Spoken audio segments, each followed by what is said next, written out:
Pak Dekan tadi, usulan ya konkretnya loh, Pak Asram ya, Pak Usno ya, Pak Ramdhani ya.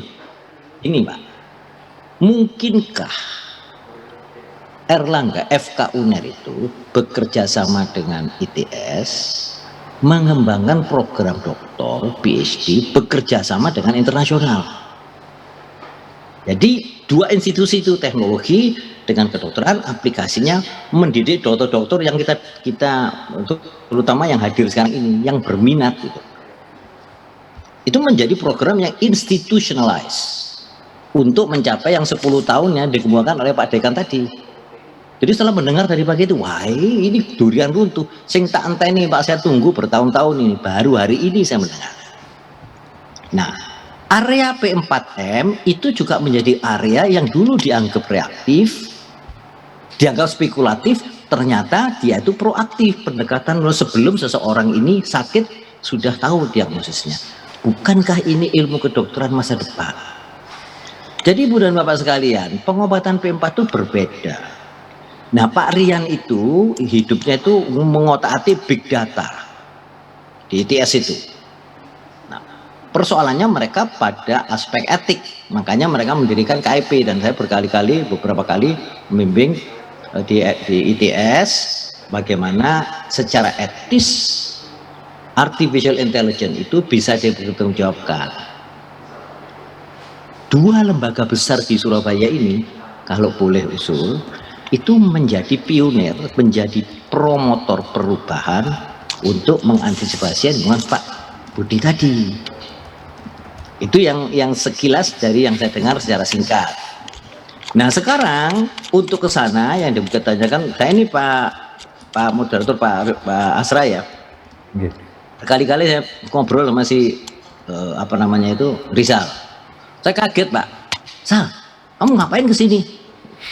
Saya tiba-tiba kepilih jadi warrior itu saya taruh di atas itu warrior. Mau berguru Pak. Dikasih guru apa? Aku sudah pensiun ini. Cerita panjang lebar, saya tertarik. Saya ingat, aduh kamu siap tak jubir balik? Kamu siap nggak menghadapi perubahan ke depan? Berapa orang yang akan begitu?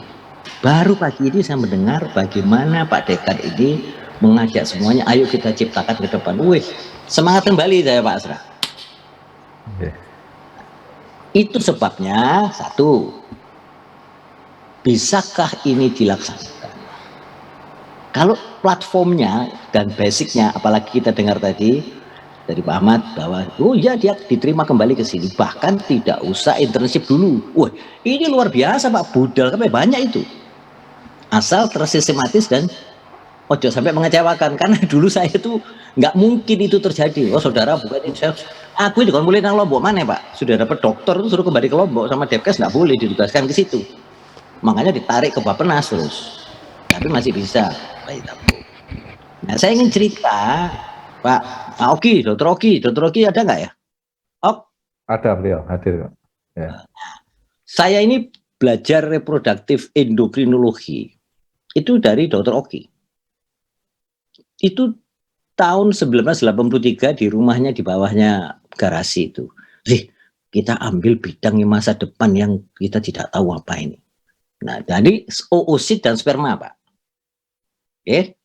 Nah, Dokter Oki itu waktu itu di Houston nulis surat saya nggak punya beasiswa. Halo, Pak Oki.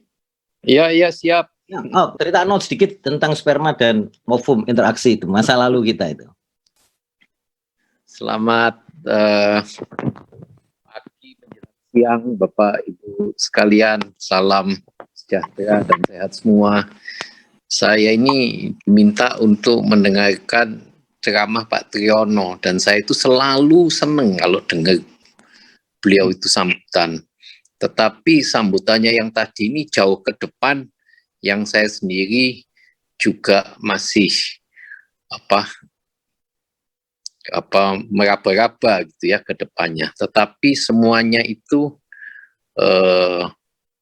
bagus sekali, dan saya sendiri dulu saya berteman dengan Pak Triyono ini sudah mungkin 55 tahun ya, sudah lama sekali.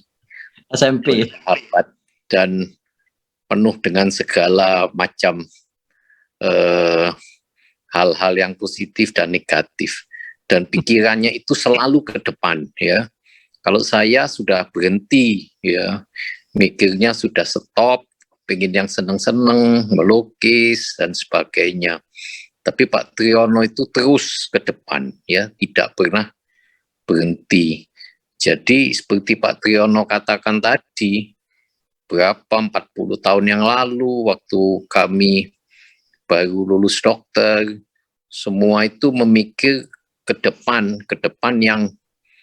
yang jauh ke depan. Saya memikir mengenai bayi tabung, Pak Triyono memikir tentang endokrinologi reproduksi dan sebagainya. Jadi kita belajar bersama-sama.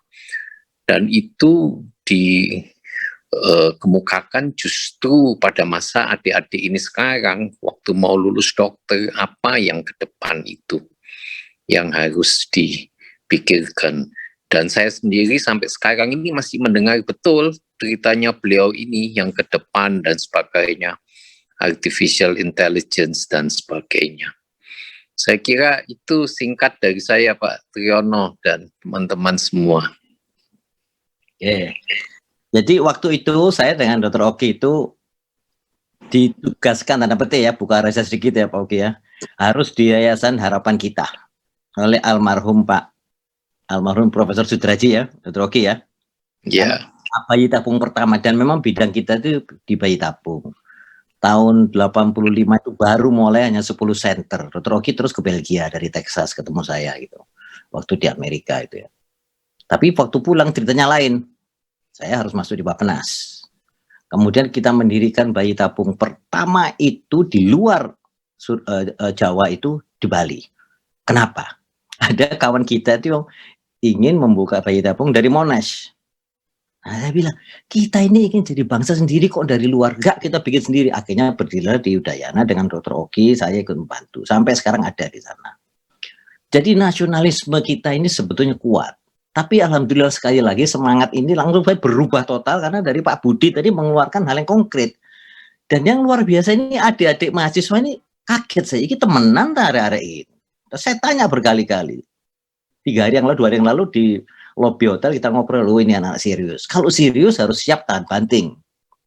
Nomor 1. Tadi saya kemukakan.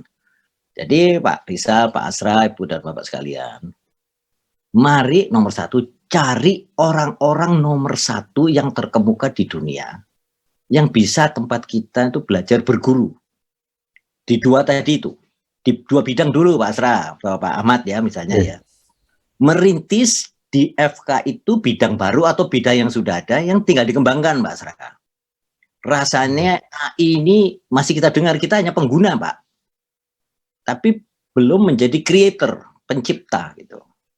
Sementara ITS itu bisa menjadi pencipta. Kan tinggal tanda tangan MOU Pak, joint degree ITS, kemudian dengan opportunity itu FK Uner dan yang luar negeri itu Pak, menjadi formal gitu. Misalnya ini salah satu ya. Nah kalau misalnya ini menjadi satu sistem yang established, formal, bangkitlah Pak mereka-mereka ini. Karena ke depan itu akan digantikan oleh artificial intelligence Pak, diagnosis itu. Nah saya pernah bertemu dari Leroy itu pernah mengirim orang ketemu saya waktu saya di Badan Litbang. Mereka meminta genom dari orang-orang Indonesia akan ditrace sehingga orang bisa diramalkan itu sakit apa 10 tahun mendatang dari DNA sequence-nya itu Pak. Itu tahun 2000 loh itu. 20 tahun yang lalu Pak. Sekarang sudah bukan ilmu lagi, sudah aplikatif itu. Yang kedua, yang saya tahu di Amerika ya, nah, pasti tadi ada Pak Delva di Inggris, ada di Belanda. Kalau itu dipadukan, jointly, jadi di Mount Sinai Hospital itu, kedokteran dan teknologi itu bergabung Pak, bekerja sama. Keluarlah list dari nama-nama yang bisa kita jajaki kerjasamanya, bisa membuat program, crash program, yang degree-nya itu PhD-nya juga diakui di sana dan di sini gitu Pak. Saya tidak tahu Pak Asra apakah sudah ada ini yang dirintis oleh fakultas kedokteran lain, ataukah belum, kalaupun ada tidak masalah gitu Pak. Itu yang ingin nanti detailnya kita bicarakan lebih detail lagi Pak, lebih dalam lagi. Itu dulu untuk provokasi Pak. Monggo silakan kalau ada dialog jawab. Ya, terima kasih Dr. Triyono. Tadi mungkin sudah disampaikan ya ke teman-teman sekalian. Saya kira Dr. Triyono membuka semacam perspektif ya, wawasan baru bahwa kalau kita ke luar negeri itu memang harus ada strategi ya, Dr. Triyono ya. Artinya tadi ilmunya ilmu yang baru, cari orang nomor satu. Ya. Saya belum cerita gini, Pak. Dulu itu saya di Lombok, Pak. Gak iso bahasa Inggris. Iya. Ya. Saya tanya sama Rizal, TOEFL-mu berapa? 550, bagus. Dulu saya diterima di Yale itu, Pak. TOEFL-ku 517 dari 400, Pak. Jadi kalau mendaftarkan ke PhD di sana di Amerika, saya diterima di 5 tempat, ada di Yale, di Texas, Pennsylvania, Wayne State gitu. Belum ada duitnya, Pak. Surat-suratan dikirim pakai kapal 3 bulan kemudian baru datang di Lombok loh ya waktu itu, tahun 83. Tetapi ada satu dari Yale itu, dia kebetulan kepala bagian objin dan biologi. Waktu membaca itu dia kaget, terkejut. Saya ceritakan tentang bagaimana Indonesia mau membuka reproductive health center. Waktu itu KB menjadi dominan. Dan ada cita-cita keinginan membuat, saat itu Pak mikir, membuat vaksin kontrasepsi Pak. Yaitu memblokir antara pertemuan sel telur dengan sel sperma. Yang set P3 dulu itu Pak, itu zaman tahun 80-an itu. Saya belajar ke sana sebetulnya, jadi untuk preventif tidak pakai steroid. Tetapi di Amerika sendiri diblokir. Kenapa? Nanti industri-industri yang memproduksi steroid kontrasepsi kalah sampai vaksin ini bangkrut, itu gak disetujui kan, pasti gak oleh beasiswa, gak dapat dukungan pembiayaan. Itu saya dengan Dr. Oki itu ngerangkul teman-teman dari UB Pak. Sudah jadi sampai pada animal, tinggal menerapkan pada manusia. Dananya yang nggak cukup. Kalau untuk vaksin COVID, nomor 1 untuk KB Pak. Padahal dikatakan yang akan memakai itu India, Cina yang penduduknya banyak. Itu 95, 96, saya masih di Bappenas. Kita anggarkan itu bisa Pak, supaya tidak tergantung steroid. Jadi dengan profesor yang saya tuju itu, saya surati dia, dan dia yang suratnya begini, I will do anything I can to put you here at Yale. Aku gak ngerti Yale itu apa. Saya hanya tahu karena dulu ayah saya itu almarhum itu sekolah di sana, di Yale. Tapi 1 tahun balik karena ya anaknya banyak terus meninggal di Jakarta karena tabrakan itu waktu itu. Jadi saat itu belum ada bayangan sekali dibanding dengan sekarang. 40 tahun lalu tuh nggak ada bayangan apa-apa, hanya endokrin reproduksi gitu aja. Oke, detailnya bagaimana disertasinya, setelah saya dapat surat, saya kirimkan cari beasiswa. Dulu belum ada Pak, LPM itu belum ada yang negara membiayai. Dulu waktu saya di Amerika, yang banjir datang itu adalah dari Malaysia, dari Cina. Sekarang baru negara Indonesia itu membiayai ke sana Pak. Tapi nggak apa-apa lah, ada aja. Nah yang berikutnya adalah mau mengembangkan apa. Jadi saya ditanya sama promotor saya, kamu terus itu apa? Aku nggak tahu. Saya nggak tahu, kamu di sini belum diterima loh. Saya diterima itu sebagai status percobaan Pak, dan dijamin oleh yang memberi biaya dari USAID. Karena USAID itu memberikan hibah karena diminta supaya Indonesia mendirikan Fakultas Kesehatan Masyarakat, School of Public Health Pak. Dosen-dosen dikirim semuanya ke Amerika itu, dibiayai oleh Amerika. Grant dari situ Pak. Nah saya katut karena saya dari Lombok, katut, tapi saya ambil reproductive health. Karena BKKBN akan mendirikan reproductive health center. Nah, analog dengan yang tadi Pak Asra, itu sudah diakomodasi oleh Pak Budi, Pak Dekan. Ya. Sudah, platformnya sudah ada. Waduh, bersyukurlah adik mahasiswa ini. Ya. Moga-moga zaman saya dulu kayak begitu. Oh, tak maju kita. Yang hebat itu sekarang institusi FK UNER sudah memikirkan, termasuk visinya Pak Budi. Lu pengen 10 aku ngomong ini Pak. Lah 10 tahun akan ada begini, bagaimana kita merintisnya. Jadi mereka itu punya arah. Dulu saya nggak punya, pokoknya budal dhisik Pak. Gitu. Timbangan ikut PPDS saat itu, udah ke Amerika. Dan saya diterima di sana ikut PPDS, tapi harus ujian dan sebagainya. Tapi diperintahkan pulang, ya pulang Pak. Karena dapat beasiswa dari negara. Jadi adik-adik sekarang ini, kalau boleh Pak Asra sampai sing ngopeni, alhamdulillah sama Pak Ahmad tadi, kita buat program Pak. Opo-opo yang menjadi milestone ilmu masa depan dengan pemanfaatan AI bersama dengan Pak Rian Harto itu Pak, tinggal ditelepon duduk gitu Pak. Gitu Pak Asra, monggo diskusi kita. Oke, terima kasih Dr. Yono ya. Jadi tadi disampaikan ya. Jadi pengalaman beliau itu sudah sudah masukan yang saya kira real ya, bahwa dulu susah ya PhD atau belajar di luar, tapi sekarang sudah banyak kemudahan. Saya kira tidak ada halangan kalau kita itu mau bersekolah di luar negeri. Cuma dari Dr. Triyono itu memfokuskan bahwa kalau kita sekolah di luar negeri itu harus punya strategi ya. Cari ilmu yang benar-benar kompetitif, yang bisa membangun di Indonesia, kemudian cari center atau ahli nomor 1 gitu ya, Dr. Triyono ya. Nah, itu mungkin kita perlu diskusi dengan senior-senior kita yang lain. Sekedar informasi juga, Dr. Triyono, Prof. Rian Harto itu sudah jadi dosen luar biasa kita. Dia mengajar. Iya, dia mengajar di FK UNER. Dia mengajar di FK UNER, ada mata kuliah tertentu, Techno Entrepreneurship ya. Kemudian kita juga sudah mengadakan riset bersama. Dia pembimbing PhD, pembimbing doktor kita. Beberapa teman kita doktornya itu pembimbingnya beliau. Nah, jadi kalau nanti Dr. Triyono menganjurkan, nanti saya sampaikan beliau lagi untuk lebih Kanada, Pak. apa ya? Di perusahaan Kanada dia, dokternya di Kanada. Betul, Dr. Triyono, ya, Prof. Rian, ya. Baik, mungkin Dr. Farizal ada yang ditanyakan, monggo. Silakan, Dr. Triyono, ada waktu 10 menit ini. Silakan. Ya. Dr. Farizal. Iya dok, ini mau bertanya, ada titipan dari teman-teman juga. Dr. Triyono kan pernah bekerja di Kemenkes ya dok. Ini Ya. kalau Kemenkes dan PSD itu kira-kira ada relasinya ya dok? Itu dulu dok.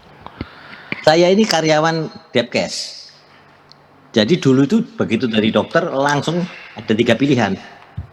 Dari dosen, wamil, apa wajib impres. Jadi otomatis dapat NIP 14. Oke. Sekolah ke Amerika itu dulu justru nggak disupport oleh Depkes, saya disupport oleh BKKBN Pak Asa. Nggak dapat izin ke Kemkes Pak, teko nang Jakarta itu. Melayu bablas ke BKKBN Pak. Gitu ya. Nah, sekarang apakah Depkes ada PhD?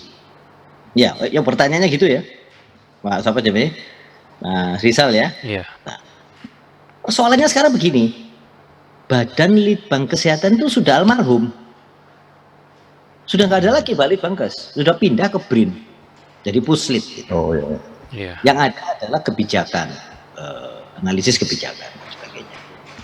Tetapi yang namanya gelar PhD, artinya itu seseorang dengan doctorate degree, itu kan bisa diterima dimanapun Pak. Bukan hanya di kesehatan, mau public health, mau disiplin apapun. Yang saya kemukakan tadi itu yang terfokus, menyambung apa yang dikemukakan oleh Pak Budi tadi, 2 area utama yang 25 tahun 30 tahun yang lalu yang sampai sekarang masih perlu pengembangan, yaitu yang P4M tadi. Itu kan ya. Dan yang kedua itu adalah yang AI, karena artificial intelligence itu ada aspek etiknya yang harus kita hati-hati gitu. Kalau mau ya stem cell misalnya itu. Jadi 2 hal tadi itu adalah biomolekuler yang aplikatif pada clinical aspek, jadi membantu dalam diagnostik itu. Jadi Pak Mas Farizal, waktu kita bicara-bicara itu kan berkali-kali saya kemukakan harus fokus, biar popo.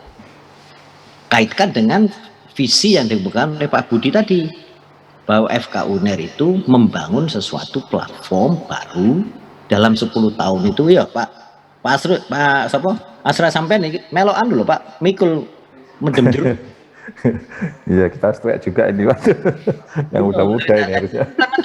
Apalagi Pak Rizal, Rian Harto itu juga ada di situ, tapi uang sibuk gak karuan itu Pak. Iya, betul. Cuman secara sistem kita bisa membangun bersama, apalagi dekat tetangga gitu loh. Nah Sal, saya balik sekarang Sal. Boleh tanya saya ya, dengan teman-temanmu itu. Waktu kita bicara dengan kawan-kawanmu itu, sudah tahu area of your study apa belum? Tes. Oh ya. Masih banyak yang belum tahu dok. Nah, Bener kan? Kan berkali-kali saya tanya, kamu apa? Ya. Pendidikannya apa? Jadi nggak tahu memang. Berkali-kali Pak Asra aku ngomong ini Pak, kalau Anda mau ke tangga ke-10, mulailah dari tanggal yang kedua. Jadi cita-cita yang dukuriku, menapaknya itu bagaimana? Step by step. Tadi dikemukakan oleh presenter yang pertama tadi, mulailah dengan master, boleh. Loh, suara saya hilang ya? Enggak, masih kedengaran. Master program, atau mulai dengan dikenalkan sama para senior ini ada jaringan gitu. Gitu ya. Saya nggak tahu Pak Asra, IT dan P4M di kedokteran lain sudah berjalan maju apa nggak Pak? Ya memang saya dengar di UI memang Dr. Triyono itu mulai lebih awal beliau ya. Di UI ya, betul. Tapi terinstitusi apa enggak Pak? Belum ya, tetapi malah yang lebih menonjol tuh banyak di rumah sakit di Universitas Teknik, maksudnya seperti ITB, ITS itu kita terus menggandeng kita gitu, mereka lebih aktif. Ya, karena mereka motornya jangan sana ITB, ITS. ITS 10 November sampai Surabaya kan tetangga saja nih Pak. Iya ya. Tetapi hanya gedungnya tetangga, wongnya belum tentu bertetangga itu Pak. Iya, memang itu. Menjadi satu entitas gitu loh Pak. Itu usul saya, lebih mudah program, dan nanti ada kurikulum yang bisa dihibrid, tadi dikatakan hibrid dengan Jepang itu loh Pak. Bayarin oleh bayar gak usah ditarik mana kono gitu Pak. Amerika juga ada yang mau. Ketimbang, mohon maaf ini rodok nyelena sedikit. Di Bali itu sudah dibangun rumah sakit diresmikan presiden loh Pak. Ya. Kita nggak akan lihat Hotel Bali Beach itu. Isilang itu Hotel Bali Beach itu. Nanti nangkep kerjasamanya dengan yang ini karena pasti pakai ilmu itu Pak. P4M dan 2 aja AI. Dan saya yakin itu bisa karena ada tokoh-tokoh di sini yang sudah terlibat di situ. Gitu Pak Asra. Enggak detailnya, teknisnya kita bicara lebih detail, kita berbicara disusun dokumen program gitu Pak Asra. Iya, Sal. Pak Rizal, Mas Rizal. Iya dokter. Ada mau apa mana Sal? Ini pertanyaan dari absensi yang ada itu memang banyak yang pengen master juga dok. Itu untuk di luar negeri master sama PhD itu bagaimana ya dok? Apakah master dulu atau PhD atau PhD langsung bisa? Saya dulu itu ke PhD langsung. Tapi karena besoknya cuma 4 tahun, jadi jungkir balik petang tahun itu harus menyelesaikan 2 master. Bertahun itu master pertama, master kedua, baru PhD. Kalau master tidak lewat, nggak bisa ke PhD. Jadi Master of Philosophy itu sama dengan terminal. Sorry, kualifikasimu nggak masuk. Nah, untuk diterima di PhD, karena saya mau ke PhD, harus ada namanya professional status percobaan. Jadi rekomendasi dari Indonesia itu nggak dianggap sama mereka. Rekomendasi qualified itu hanya dari profesor di tempat saya berada di Yale itu. Setelah melihat performance saya dalam 1 semester, langsung rekomendasi. Rekomendasi itu yang membuat saya bisa diterima langsung oleh Yale, karena yang merekomendasikan 2 profesor dari Yale itu gitu.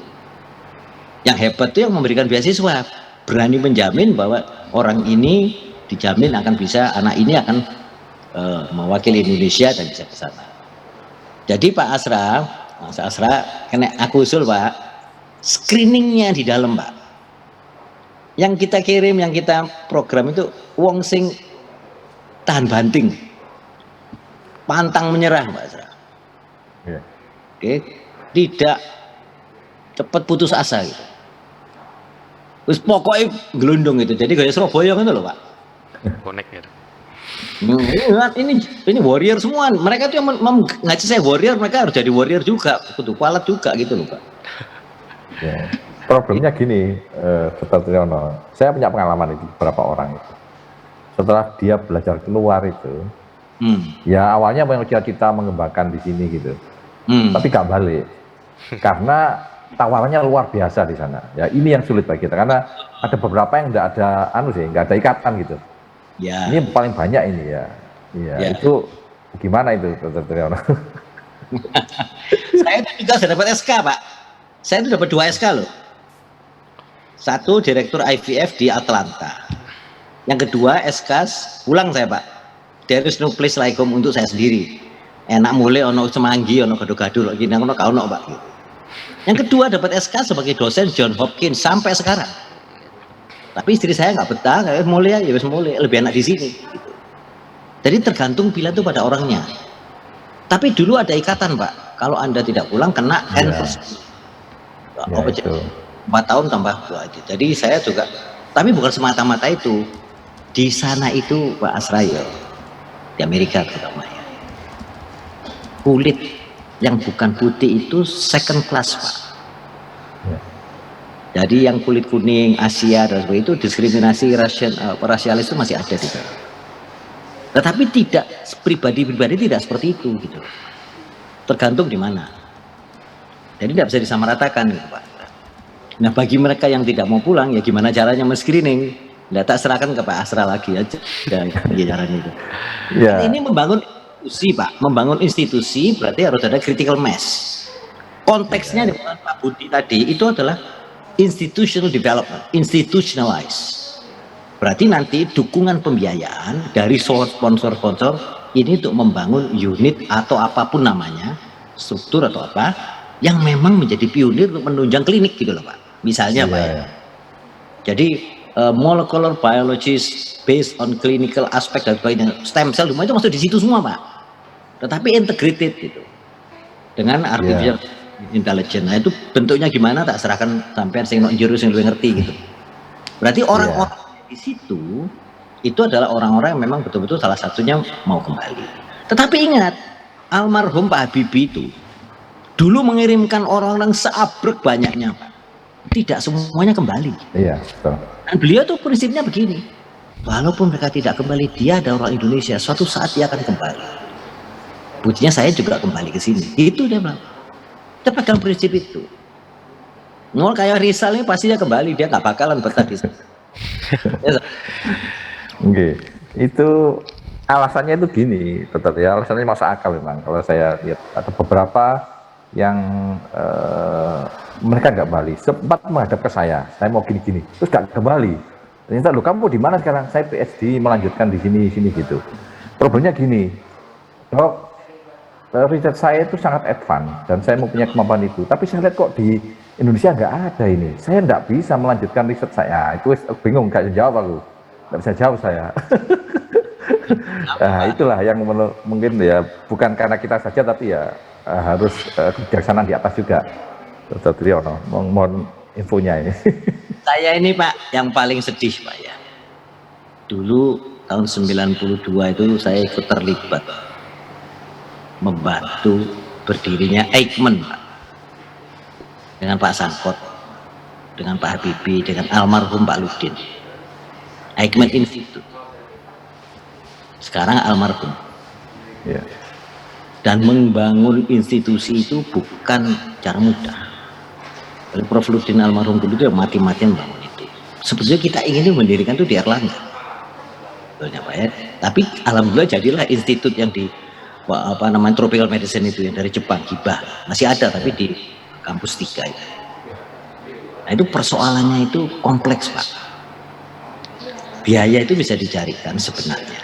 Tapi komitmen itu buktinya sekarang ya bisa juga kan salah satu vaksin merah putih misalnya Pak. Terlepas dari berbagai persoalan di dalam. Itu memang tidak mudah membangun itu. Tapi satu hal yang is a good start adalah komitmen dari pimpinan fakultas. It's komitmen itu Pak. Mesti ada orang yang meneruskan. Mesti orang ngomong aneh kayak Pak Asra. Pak Asra gak gelem sampai metu ke luar negeri Pak. Pasti ada di sini. Ya kita positif thinking aja lah. Yang nak mau pulang ya wes biarkan. Mesti ada juga yang meneruskan. Gitu Pak Asra.